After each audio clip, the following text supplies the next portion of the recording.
Ya, assalamualaikum. Sudah ada ya nih. Ya, yang belum hadir silahkan hadir. Kita tunggu. Ini secara protokoler kita berikan ini. Silahkan Bu. Dari nomor ya, dari nomor. Dari nomor Ininya. absen. Semprot Ya. dulu. Nanti dibagi juga berarti. Oke, Absennya gimana? ke seluruh ini sela-sela ya Bu ya. Nomor 1 kali nomor kecil mana Bu? Nomor kecilnya. Nomor kecil ini. Oh. Nanti mau gimana? Terserah.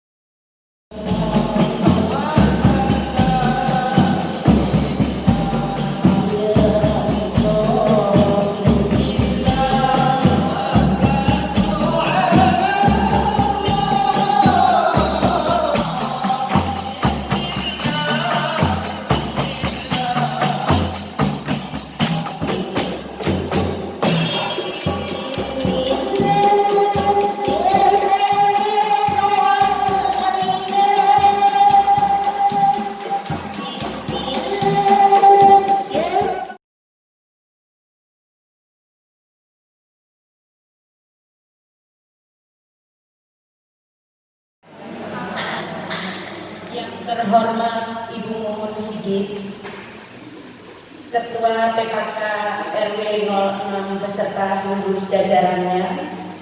Yang terhormat Bapak Ustadz Ucu Husni Mubarak, SPDI, Sarjana Pendidikan Islam, yang saat ini masih dalam perjalanan.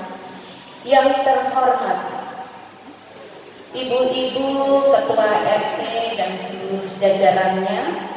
Yang terhormat ibu-ibu Majelis Taklim seluruh wilayah RW 06. Yang terhormat Ibu Daimah Taslim, yaitu Ibu Ustadz kami yang ada di wilayah Blok L beserta seluruh jajarannya. Yang terhormat ibu-ibu para undangan yang dimuliakan Allah. Mohon maaf tidak saya sebutkan namanya satu persatu, namun semuanya tidak mengurangi rasa hormat saya. Pertama-tama marilah kita panjatkan puji syukur kehadirat Allah SWT bahwa pada pagi hari ini kita dapat melangkahkan ringan kaki ibu-ibu untuk hadir di tempat yang mulia ini, yaitu Masjid Al-Muhajirin pada pagi hari ini. Semoga langkah ringan kita mendapat berkah dari Allah SWT. Dan kita doakan juga ibu-ibu yang masih belum kesempatan untuk hadir bersama-sama kita. Mudah-mudahan insya Allah waktu-waktu mendatang nanti akan bisa bergabung di sini. Ibu-ibu yang kami hormati, alhamdulillah dalam masa pandemi ini ibu-ibu dan keluarga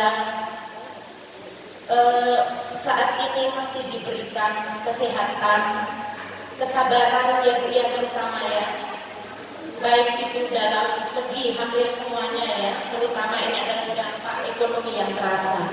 Itu terasa semua. Ayo kita pikul bersama-sama dengan doa yang luar biasa dari ibu-ibu. Mungkin kita, Allah memberikan kesempatan kita, yaitu untuk lebih kita sering tahajud, berdoa, berzikir, dan lain sebagainya sesuai kemampuan kita ya ibu-ibu.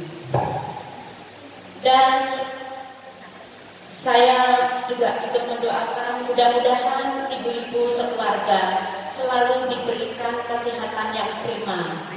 Dan mari kita sama-sama disiplinkan diri untuk tetap mengikuti protokol kesehatan yang sudah lama untuk dihimbau oleh pemerintah ya ibu-ibu, dan baik oleh ketua-ketua RT RW yang ada di Gading ini.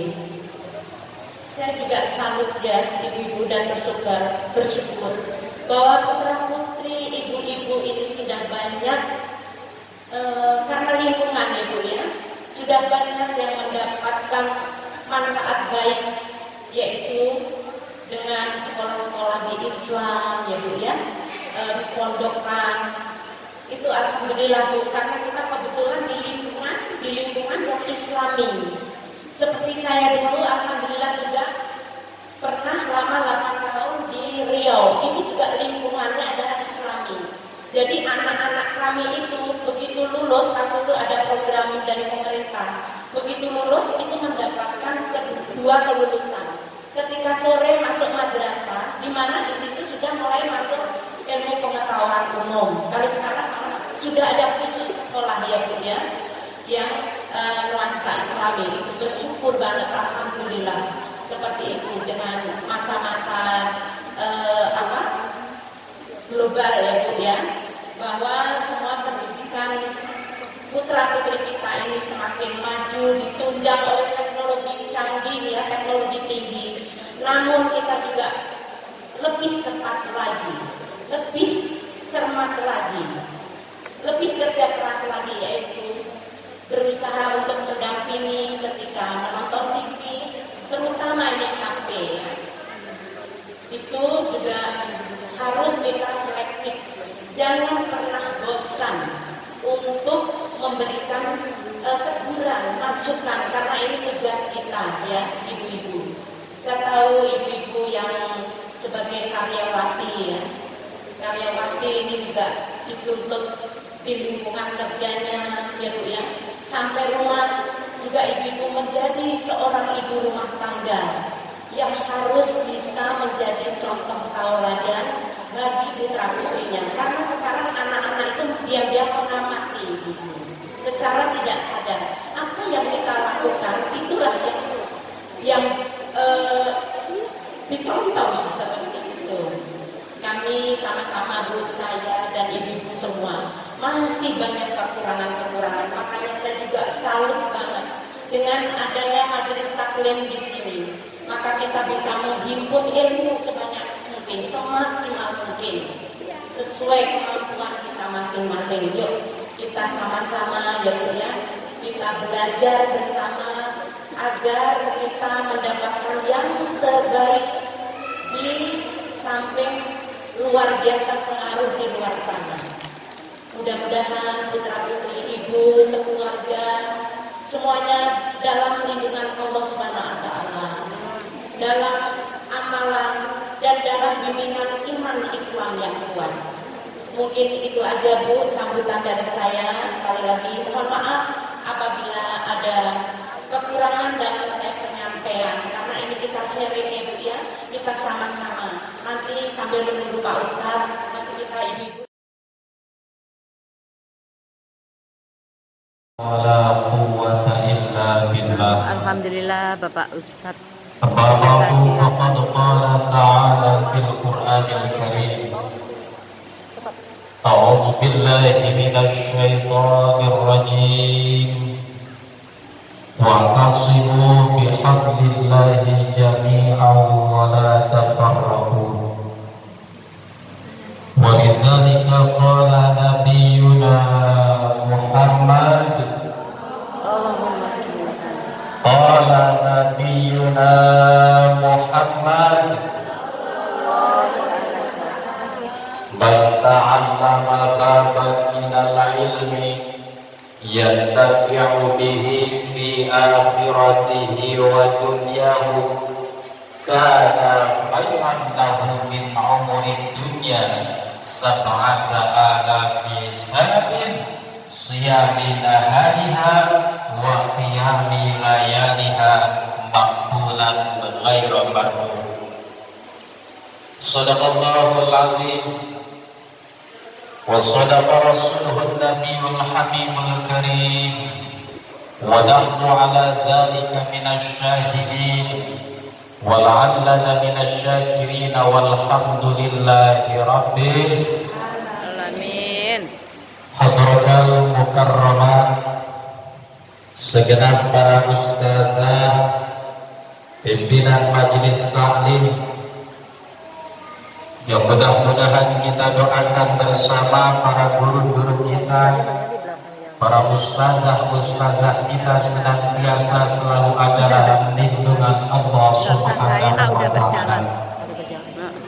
Diberikan kesehatan, umur panjang, rezeki yang berlimpah dan barokah. Amin. Amin ya Rabbal. Mudah-mudahan dengan kekuatan, kesabaran dan kesehatan senantiasa masih terus dan selanjutnya membimbing kita selaku jamaahnya menuju jalan yang hadap ke kiblat.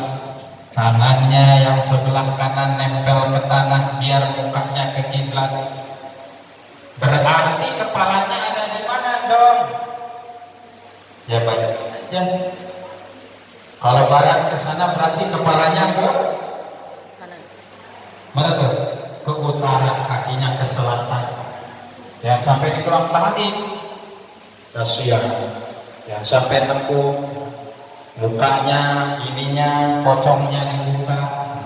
Ada banyak. Semua itu kita dapat ilmunya dari pengajian. Biar kata nggak tiap hari kita bulanan, mingguan, semua ikut-ikut. Hati kita gampang.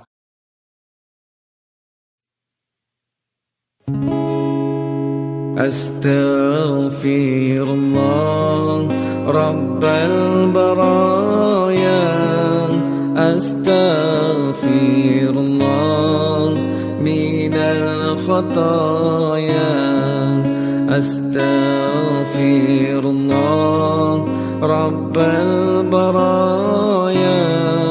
أستغفر الله من الخطايا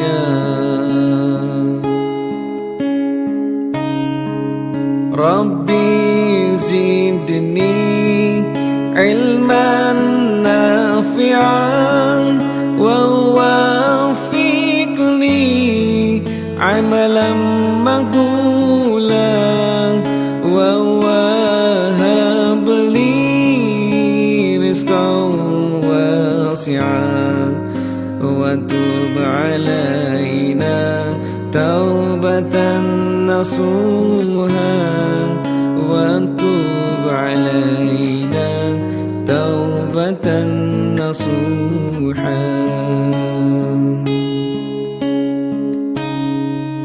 حسبي ربي جل الله ما في قلبي غير الله نور محمد صلى الله لا إله إلا الله سبحان الله والحمد لله ولا إله إلا الله سبحان الله والحمد لله ولا إله إلا الله الله 12 rakaat gitu ya. Apa kita Season masih bisa banyak. melakukan qobliyah zuhur dan ba'da zuhurnya, sholat sunatnya gitu. Sebaliknya dengan sholat-sholat rawatib lainnya. Jazakallahu khairan katsiran. Itulah pertanyaan saya. Billahi taufiq wal hidayah. Wassalamualaikum warahmatullahi wabarakatuh. Salam warahmatullahi Yang disampaikan oleh Bapak Ustadz, saya ingin menanyakan Pak Ustadz mengenai niat yang baik karena Allah Ta'ala. Kadang-kadang kita sudah berniat karena Allah, tapi di dalam hati itu terlambat terniatkan atau terucap di dalam hati ataupun di dalam lisan. Apakah apa yang sudah dilakukan sebelumnya, sebelum ada niat, di tengah-tengah aktivitas atau apapun yang kita laksanakan itu baru, oh ya tadi saya belum niat karena Allah.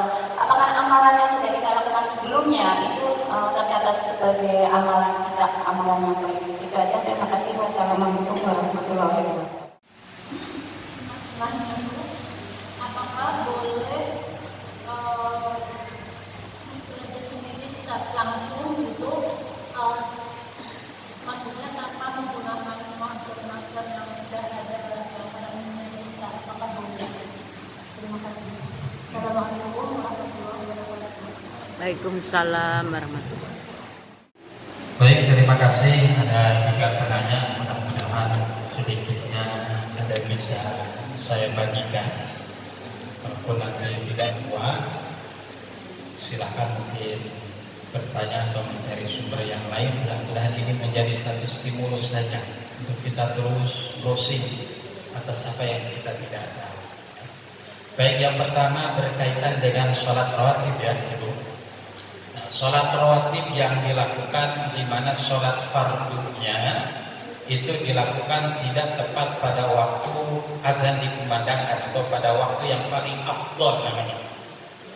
Nah, itu bagaimana hukumnya? Nah, kita harus tahu dulu bahwa waktu-waktu sholat itu ternyata terbagi menjadi beberapa bagian. Ada waktu yang sifatnya afdol. Afdol itu paling utama. Mana? Ketika waktu sholat itu tiba.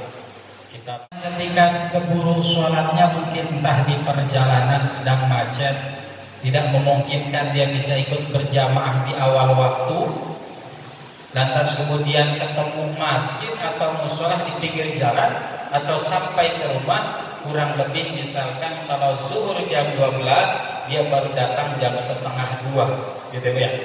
Nah, itu bagaimana? Mungkin yang pertama adalah tentu karena sifat yang madarat tadi tidak memungkinkan kita untuk sholat di awal waktu, maka pahalanya insya Allah akan dicatat oleh Allah tentunya. Ditambah kalau memungkinkan kita tetap melaksanakan jamaah. Yang belum jamaah kan biasanya ada yang sama-sama nasibnya seperti kita, baru keburu. Apakah boleh sholat ba'diyah dulu termasuk sholat qobliyah dulu termasuk ba'diyahnya? Sholat rawatib itu kan secara definitif maknanya adalah sholat yang mengiringi sholat fardu. Maka silahkan ya, sholat rawatib dulu. Qobliyah artinya qoblun, sebelum, qobla zuhri, sebelum sholat zuhur. Kita laksanakan 2 rakaatnya sebelum sholat zuhur ya. Ada yang muakkad, ada yang ghair muakkad. Kalau bisa 4 rakaat, 4 rakaat. Kalau mungkin terlalu lama kita mah biasanya cuma 2 ya 2, tapi berkesinambungan. Nah, kaitannya tidak harus di awal waktu ya. Bahkan sholat yang mepet pun ada. Bagaimana sholat yang mepet? Satu hadis mengatakan man adraka raka'atan qabla an taghruba syamsu faqad adraka al-'ashr. Ini waktu yang sangat mepet di mana orang sholat asar tapi hanya menemukan 1 rakaat di sholat asar di waktu asar. Rakaat kedua, ketiga, keempatnya sudah masuk waktu maghrib. Itu pun dalam kondisi dalam tanda kutip tetap kita menemukan waktu sholat asar secara ada. Tidak masuk kodok 1 rakaat saja. Tapi kalau memang itu disengaja, nah itu hukumnya masuk atau jatuh kepada hukum waktu yang tahrim. Sholat di awal waktu kan, atau di waktu yang masih leluasa gitu. Gimana Pak? Jelas ya? Baik.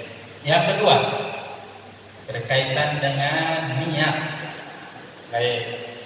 Ada niat, ada azam. Ada niat, ada azam. Apa itu niat? Niat adalah gerakan hati yang serentak kita ucapkan berbarengan dengan kegiatan yang kita lakukan. Itu niat sebenarnya. Sedangkan ada keinginan, kita bahasakannya biasanya niat saja. Saya mau puasa besok hari Senin. Ada keinginan di hari Minggu, itu namanya azam. Kebaikan, tapi perkaranya, kegiatannya jauh daripada dari waktu di mana kita mengutarakan hal itu di dalam hati. Adapun selama dan semenjak kita melaksanakan kegiatan tersebut, maka hati kita bergumam kembali, nah itu baru namanya niat. Bagaimana nasibnya orang yang kemudian sudah kadung melaksanakan kebaikan, tapi sebelumnya belum berniat. Nah tadi, kalau kita melakukan satu kebaikan, pastikan hati kita juga bergerak ikut. Saya ingin ngasih teman kita. Pas ngasihnya itu, Maka seketika itu hati kita pun ada rasa ingin memberi, itu sudah niat. Adapun keinginannya atau harapannya jauh sebelum itu harusnya kemarin, ya tidak harus juga. Bagusnya begitu. Sebab satu niat, satu azam kita ingin melakukan kebaikan di esok hari, di malam hari, andai kata tidak sempat kita lakukan, niatnya sudah tercatat sebagai satu pahala. Azamnya itu. Tapi ketika kita azam melakukan satu keburukan, wah mau gua garong nih rumah gua ini besok malam, tapi ternyata nggak kejadian, ada hal lain misalkan, tidak kemudian dicatat niat kita. Begitu murahnya agama kita. Insyaallah. Ya, baru niat saja kita sudah dicatat. Insyaallah. Gitu ya. Yang ketiga, bagaimana mempelajari Al-Quran langsung. Ini kadang jadi jargon orang-orang sekarang. Back to Quran. Dan ya, saya tidak membawa atribut organisasi apapun, yang pasti ya, selama kita mempunyai akal yang sehat, memahami seperti itu, bagaimana ketika kita memahami agama langsung dari Al-Quran, katakanlah autodidak. Bagaimana itu hukumnya?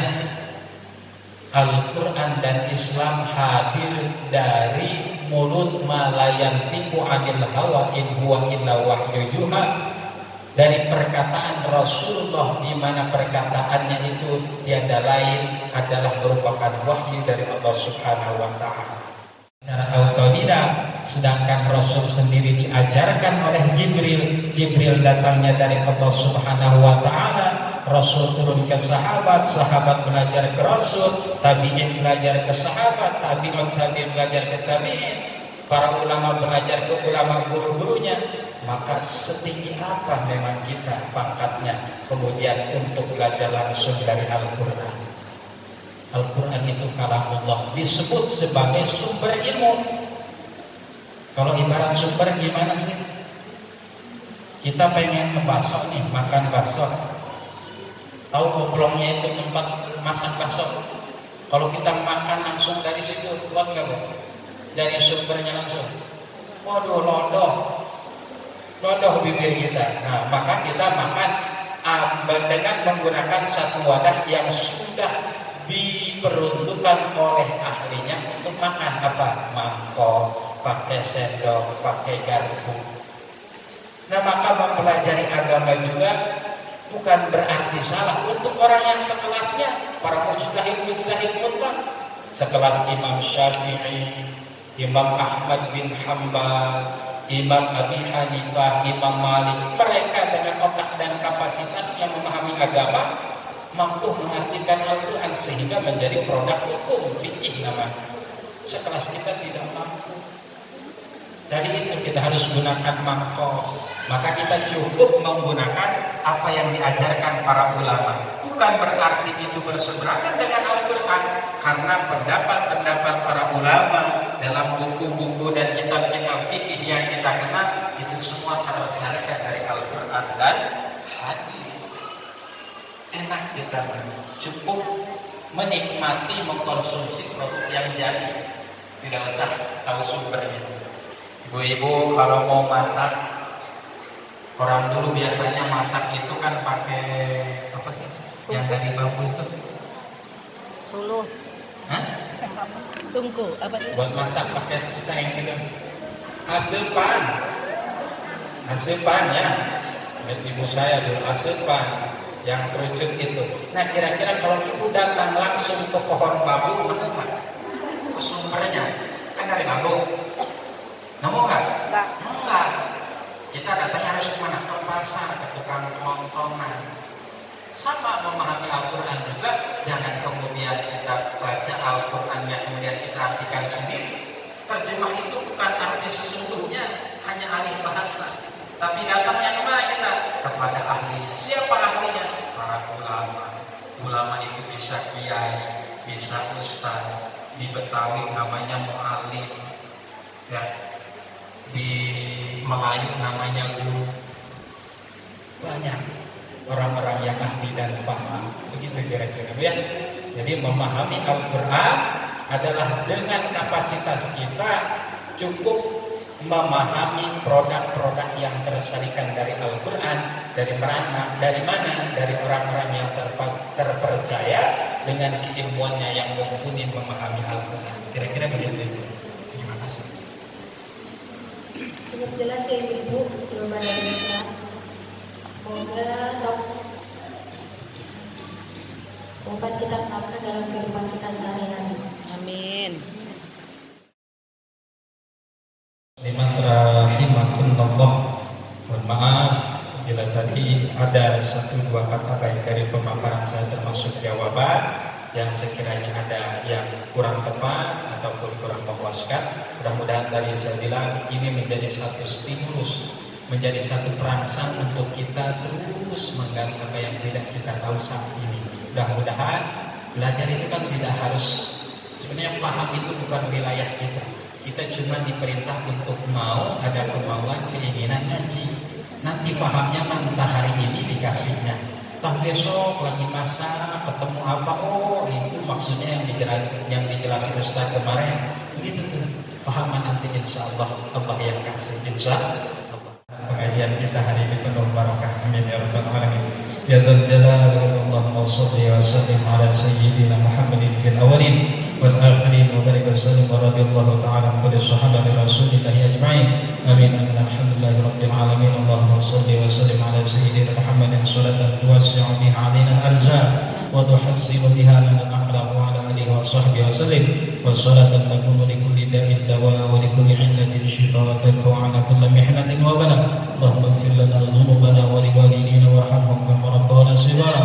Allahumma nawwir qulubana bi nuri hidayatika kama nawwarta al-ardha bi nuri syamsika bi rahmatika ya arhamar rahimin. Allahumma inna nas'aluka taubatan wa dawamaha wa na'udzubika minal ma'siyati wa asbabiha wa dzakkirna bil khawfi minka qabla hujumi fataratiha wa hamilna 'ala an-najati minha wa min at-tafakkuri fi daraniha wa mahmin qulubina halawata majtanainahu minha wa tama'ina huwa al-idhi bi rahmatika ya aziz ya ghafar. Allahumma arinal haqqa haqqan warzuqna ittiba'ahu wa arinal batila batilan warzuqna ijtinabah. Allahumma ij'al jam'ana hadha jam'an marhuma wa tafarruqana ba'dahu tafarruqan ma'suma. Allahumma ij'alna wa auladana wa dalamina wa zawjina ahlan min ahli al-ilm wa ahli al-khair wa la taj'alna wa iyyahum min ahli asy-syarri wal ghair. Rabbana ya Allah atina fid dunya hasanah wa fil akhirati hasanah wa qina adzabannar. Fadlika subhana rabbika rabbil izzati amma yasifun wa salamun alal mursalin walhamdulillahi rabbil alamin. Amin. Jazakallah.